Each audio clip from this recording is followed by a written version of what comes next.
और प्रतापगढ़ में ग्रामीणों का उग्र प्रदर्शन हुआ। जमीन विवाद में मौत पर इनका गुस्सा फूट गया। आरोपियों की गिरफ्तारी की मांग की जा रही है। गुस्साए ग्रामीणों ने सड़क को जाम कर दिया। विरोध में मुंगाना कस्बे में दुकानें बंद हो गई। कस्बे में पुलिस ने फ्लैग मार्च किया। एसपी समेत आला अधिकारी मौके पर मौजूद रहे। जमीन विवाद में दो पक्षों में झगड़ा हुआ था। पारसोला थाना इलाके की ये पूरी घटना है।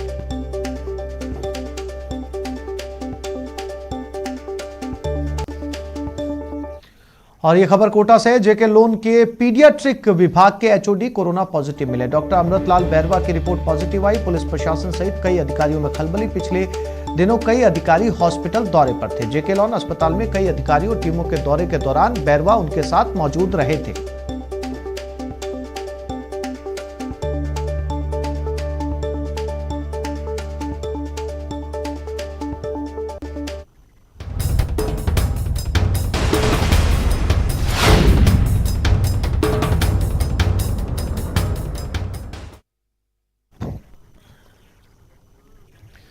अशोक गहलोत सरकार ने आज अपने कार्यकाल के 2 साल पूरे कर लिए। इस मौके पर सरकारी मुख्य सचेतक महेश जोशी ने सरकार के कामकाज की तारीफ की। क्या कुछ कहा, आपको सुनवाते हैं। पहला रिपोर्ट कार्ड हम 17 दिसंबर 2019 को पेश कर चुके। किस तरीके से हमने लोन माफ किए, हमने घोषणा पत्र को जो सरकारी दस्तावेज बनाए, सारी बातें, कृषि भूमि जो काम के लिए जो बिजली है उसकी कृषि बिजली की दरें नहीं बढ़ाई जाएगी, बेरोजगारी भत्ता कैसे बढ़ाया जाए, सारी बातें हमने 17 दिसंबर 2019 को जनता के सामने रखी थी। और अब आप देख रहे हैं फरवरी मार्च से हम कोरोना से लड़ रहे हैं। कोरोना के बारे में हमारा जो प्रबंधन है, उस प्रबंधन की तारीफ जब देश के प्रधानमंत्री करें तो आप इससे अंदाजा लगा सकते हैं कैसा प्रबंधन है। भीलवाड़ा मॉडल की बात पूरी दुनिया में वैश्विक स्तर पर चलेगी। भीलवाड़ा मॉडल ऐसा रहा, रामगंज मॉडल रहा, उसकी बात चले। जयपुर में कैसे लोगों को राहत दी गई, राहत सामग्री बांटी गई, इस मॉडल के बाद पूरे देश में इसकी चर्चा हो। ये कुल मिला के ऐसी बातें हैं। मुख्यमंत्री जी की ये घोषणा कि राजस्थान में किसी को भूखा नहीं सोने दूंगा। अशोक गहलोत जी की ये घोषणा अपने आप में इतनी जबरदस्त घोषणा थी, लोग आश्चर्यचकित रह गए कि कैसे घोषणा कर रहा मुख्यमंत्री इतने बड़े संकट में।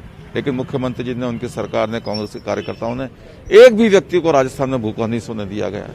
तो राजस्थान में जो अंतरकलह की बात है, जो बौखलाहट की बात है, जो कुंठा की बात है, वो भारतीय जनता पार्टी और उसके नेताओं में है। कांग्रेस हर तरीके से शानदार काम कर रही है। कोरोना संकट के साथ लड़ने के साथ साथ हम विकास के काम भी कर रहे हैं। सर, अगर देखा जाए इस 2 साल में आप बड़ी उपलब्धि क्या मानते हैं अपने को, क्योंकि जन घोषणा पत्र को लेकर के 2 अक्टूबर को रिपोर्ट कार्ड भी आपका जारी हो चुका। आपकी निगाह में प्रशासनिक और राजनीतिक 2 बड़ी उपलब्धियां कौन सी हैं 2 साल की?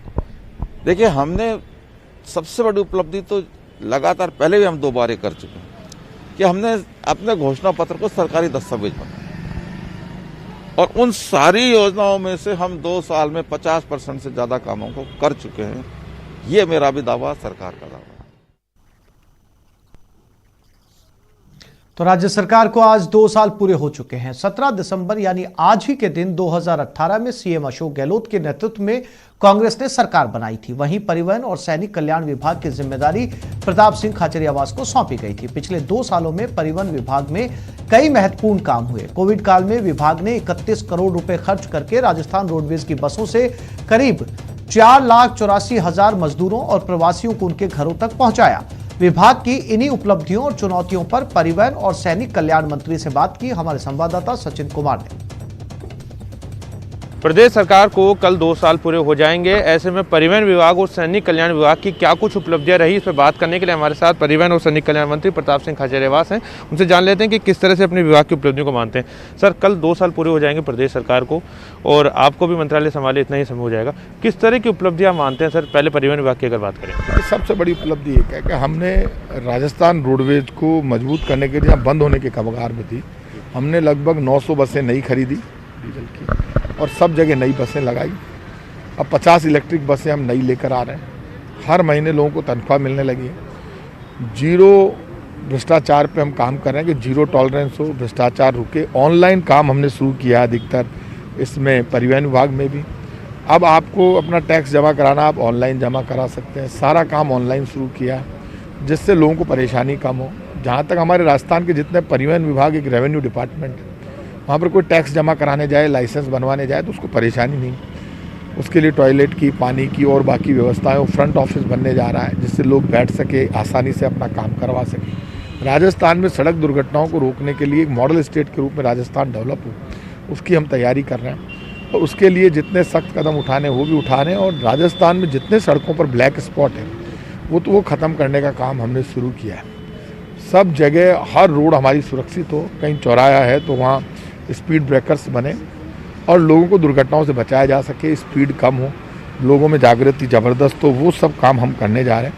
इतना मैं कह सकता हूँ कि परिवहन विभाग और सैनिक कल्याण विभाग में हमने जो लोगों के रिजर्वेशंस थे, हमारे जो रिटायर्ड सैनिक हैं उनकी सुविधाओं के लिए बड़े काम किए। 5% की अभी हमने छूट दी, उनके नंबरों में उनकी छूट दी और उनको लेकर जितना रिलीफ हम दे सकते हैं वो सारा हम रिलीफ कर रहे हैं। हालांकि हमारा 1 वर्ष, पूरी सरकार का 1 वर्ष इस कोरोना संकट में बीत गया और पूरी दुनिया का ये चुनौती हुई है।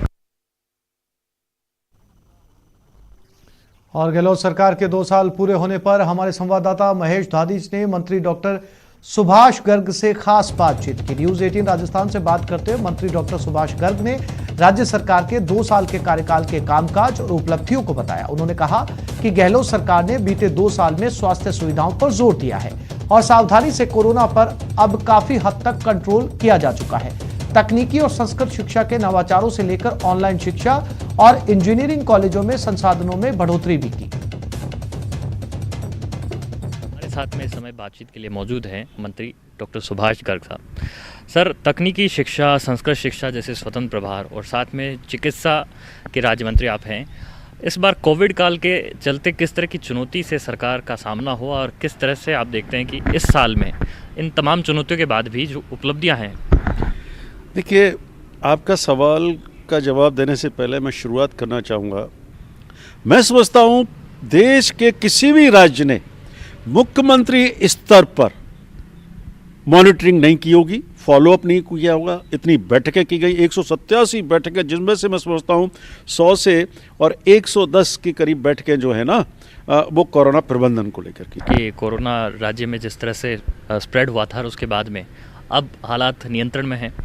बिल्कुल। अब पिछले 10 दिन से हम देख रहे हैं कि गिरावट का दौर शुरू हुआ है और ये सब इसलिए हुआ कि जो मेडिकल इंफ्रास्ट्रक्चर हमने डेवलप किया, हमारे मुख्यमंत्री जी के स्पष्ट निर्देश थे, हम एंटीजन टेस्ट नहीं करेंगे, केवल RT-PCR टेस्ट करेंगे। हमारे यहाँ 100% जो RT-PCR टेस्ट हुए, जिसकी वजह से चाहे हमारी पॉजिटिविटी बढ़ी बीच में, लेकिन अब पॉजिटिविटी कम हुई।